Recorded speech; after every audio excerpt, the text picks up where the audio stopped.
Aloha. Chapter 9.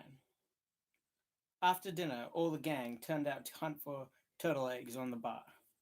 Poked sticks into the sand, and when they found a soft place, they dug with their hands.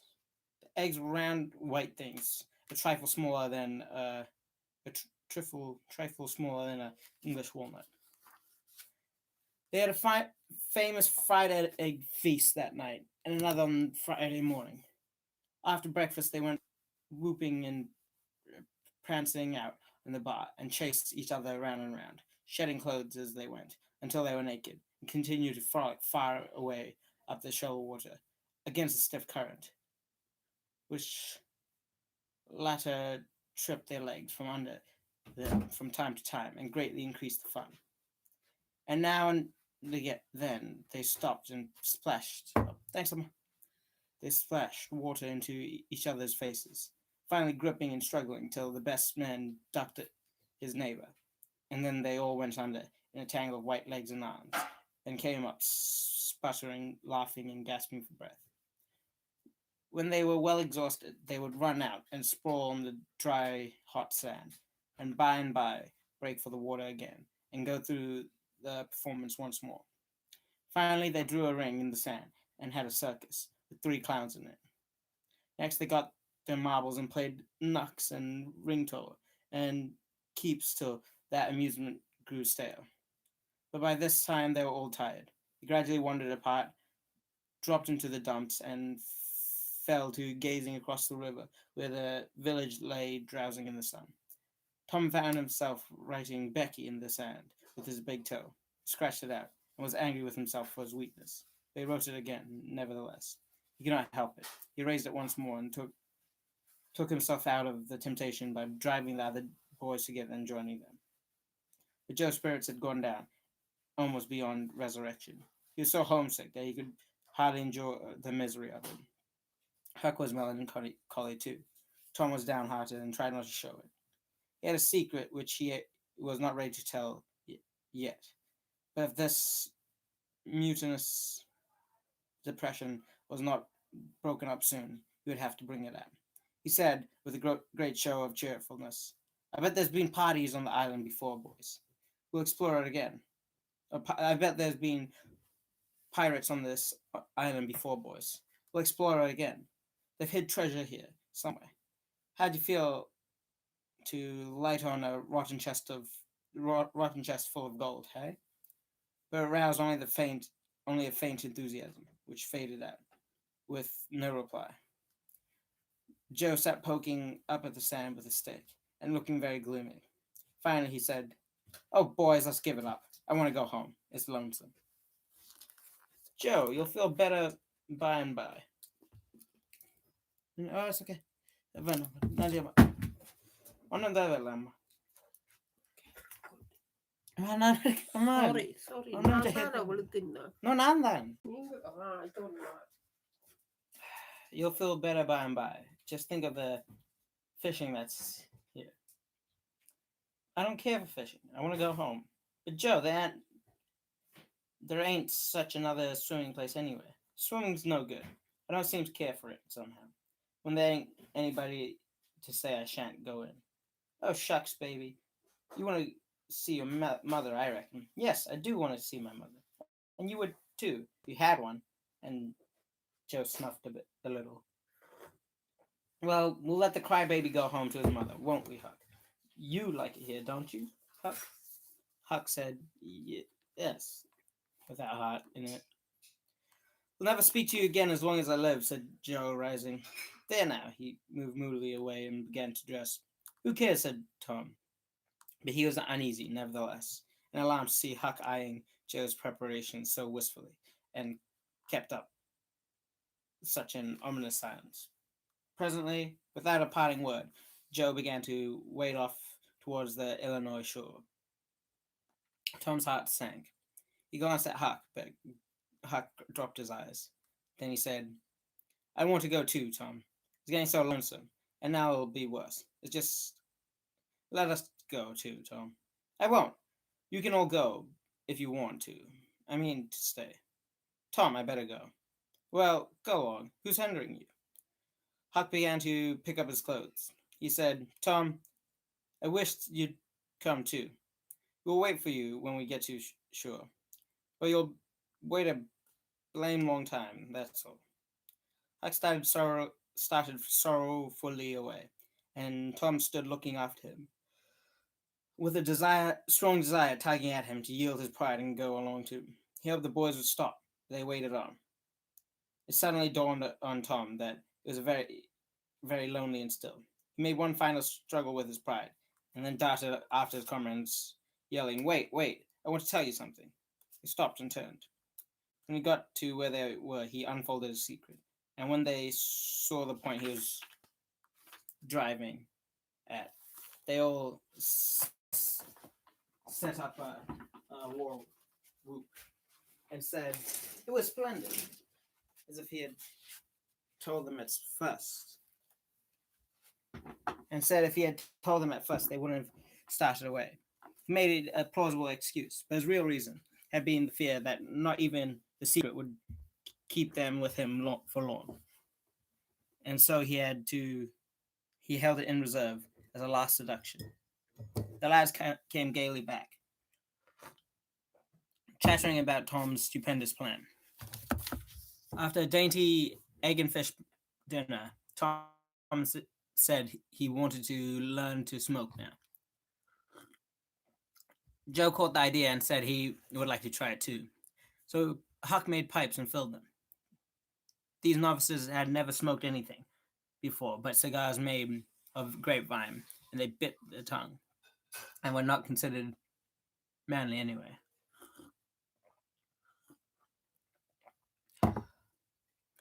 Now they stretched themselves out on their elbows and began to puff cheerily. The smoke had an unpleasant taste, and they gagged a little. But Tom said, Why, it's just as easy. If I'd known this was all, I'd learned long ago. So would I, said Joe. It's just nothing. Why, many a time I've looked at people smoking and thought, well, I wish I could do that. But I never thought I could, said Tom. That's just the way with me. I believe I could smoke this pipe all day, said Joe. I don't feel sick. Neither do I, said Tom. I could smoke it all day. But I bet you Jeff Thatcher couldn't. Jeff Thatcher, why, he'd kneel over just with 2 drawers. I bet he would. Joe, say, I wish the boys could see us now. So do I. Say, boys, don't say anything about it, and sometime when they're around, I'll come up to you and say, Joe, got a pipe? I want to smoke. And then you'll see, and then you'll out with the pipes, and we'll just light them up, just cam. And they'll, and then just see him look. By jings, that'll be gay, Tom. So the talk ran on, but presently it began to flag a trifle. The silences widened.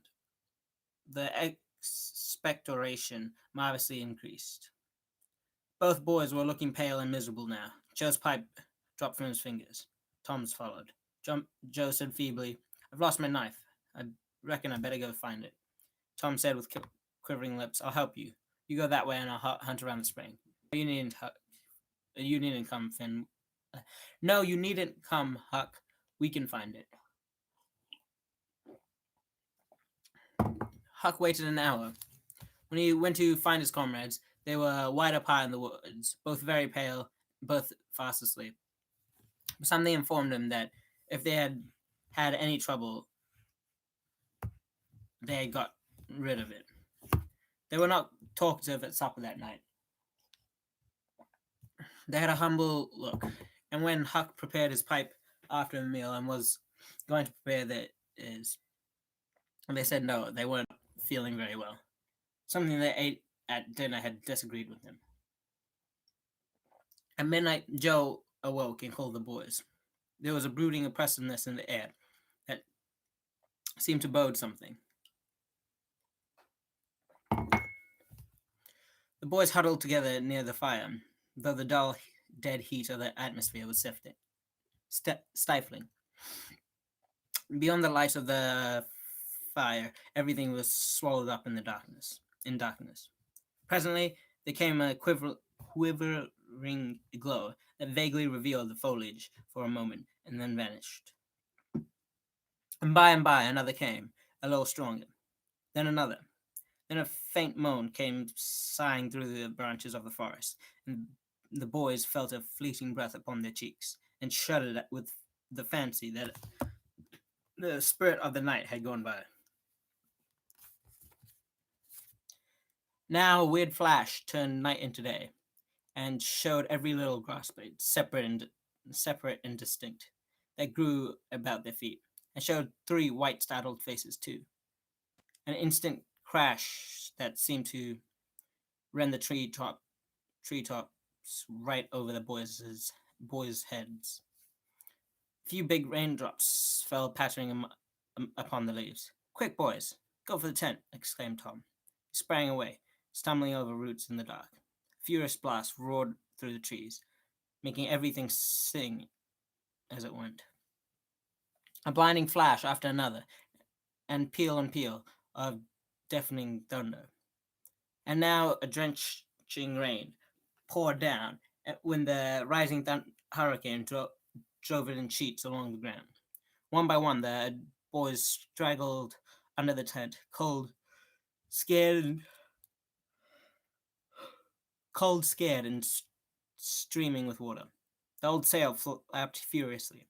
The tempest rose higher and higher, and presently the sail tore loose from its fastenings and went winging away. The boys seized up each other's hands and fled to the shelter of a great oak that stood upon the river bank. Under the ceaseless conflagration of lightning that flamed in the skies, everything below stood out in shadowless distinctness. The bending trees, the river white with foam. Every little while, some giant tree fell crashing, and the unflagging thunder peals came now in ear-splitting bursts, unspeakably appalling. The storm culminated in one matchless effort that seemed likely to tear the island to pieces, drown it to the treetops, blow it away, and deafen every creature in it. But at last it retired, and its threatenings and grumblings grew weaker and weaker. The boys went back to camp, a good deal awed, but they found there was still something to be thankful for, because the great sycamore, the shelter of their beds, was a ruin now, blasted by the lightnings, and they were not under it when the catastrophe happened.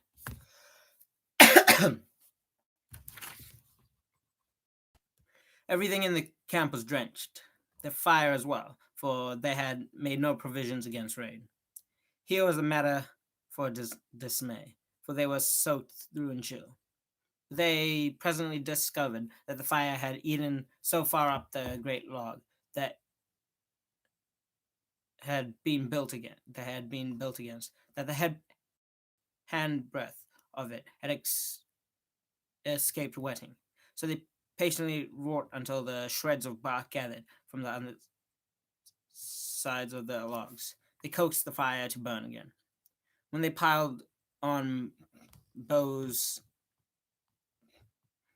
till they had a roaring furnace, and they were glad-hearted once more.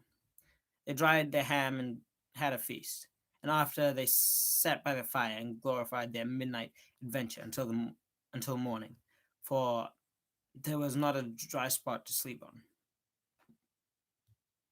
As the sun began to steal in upon the boys, drowsiness came over them, and they went out onto the sandbar, and lay down to sleep.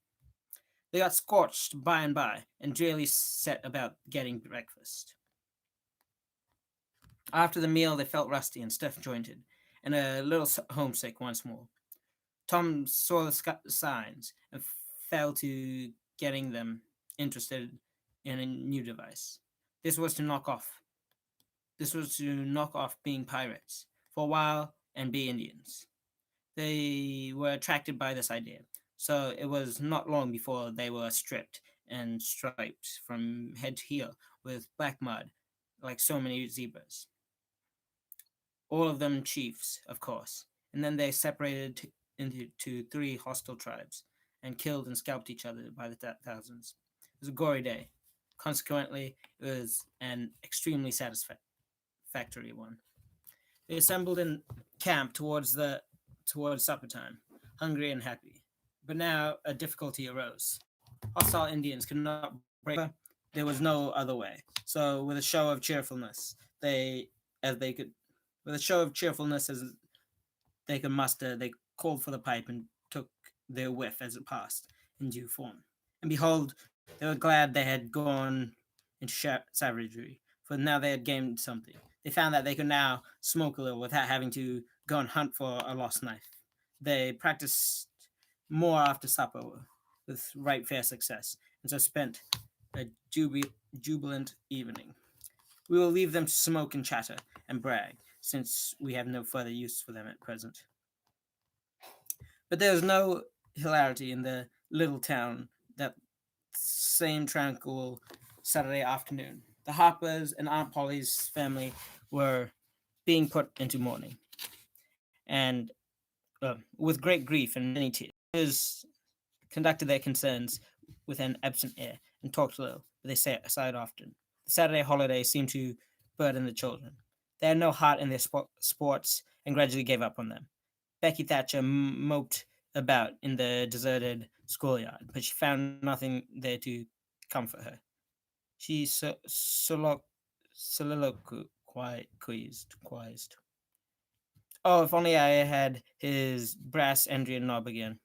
But I haven't got anything to remember him by. She choked back a sob, and the tears were rolling down her cheeks. Oh, if it was to do over again, I wouldn't say that. But he's gone now, and I'll never see him anymore. The next morning, when the Sunday school hour was finished, the bell began to toll instead of ringing the usual way. It was a very still Sabbath, and the mournful sound seemed to be keeping with the musing hush that lay upon nature. The villagers began to gather, loitering a moment in the vestibule to converse in whispers. But there was no whispering in the church, only the funeral rustlings of dresses as the women gathered to their seats. Then Aunt Polly entered, and Sid and Mary and the Harper family, all in deep black, and the whole congregation, the old minister as well, rose reverently and stood until the mourners were seated in the front pew. And then the minister spread his hands abroad and prayed. A moving hymn was sung, and the text followed, I am the resurrection and the life. As the service proceeded, the clergyman drew such pictures of the graces and the winning ways and the rare promise of the lost lads, and as the service proceeded, the clergyman drew such pictures of the graces and the winning ways and the rare promise of lost lads, and related so many touching incidents from their lives that every soul there, thinking he recognized these pictures, felt a pang that he had persistently blinded himself to them always before, and had as persistently seen only faults and flaws in the poor boys. The congregation became more and more moved as the pathetic tale went on, till at last the whole company broke down and joined the mourners in a chorus of anguished sobs, the preacher himself giving way to his feelings and crying in the pulpit. There's a rustle in the gallery. A moment later, the church door creaked. The minister raised his steaming eyes above his handkerchief and stood transfixed. First one and then another pair of eyes followed the minister's, and then, almost with one impulse, the congregation rose and stared, while the three dead boys came marching up the aisles, Tom in the lead, Joe next, and Huck sneaking sheepishly in the rear. They had hidden the gallery and listening to their own funeral sermon. Aunt Polly, Mary, and the Harpers threw themselves upon the restored ones, smooching them with kisses, while poor Huck stood abashed and uncomfortable. He wavered and started to slink away, but Tom seized him and said, Aunt Polly, it ain't fair. Someone's got to be glad to see Huck. And so they shall. I'm glad to see him, poor motherless thing. And the loving attentions which Polly had lavished upon Huckleberry were the one thing capable of making him more uncomfortable than he had been before. Suddenly, the minister shouted from the top of his voice, Praise God, from whom all blessings flow. Sing, and they did, old hundred swelled up with a triumphant burst, and while it shook the rafters, Tom Sawyer, the pirate, looked around upon the envying juveniles about him and confessed in his heart that this was the proudest moment of his life. Tom got more cuffs and kisses that day, according to Aunt Polly's varying moods, than he had earned before in a year, and he hardly knew the most which expressed the most gratefulness to God and affection for himself. Bye bye. Who's watching? Hellos. I gotta type in chat, otherwise I'm just gonna finish. But also, how did you find this live stream? But hope you enjoyed. Okay, bye bye. It's not stopping. Okay. I missed. You need to click a button saying end stream, and it's like, are you sure you want to end your stream? And there's not yet, and there's end, and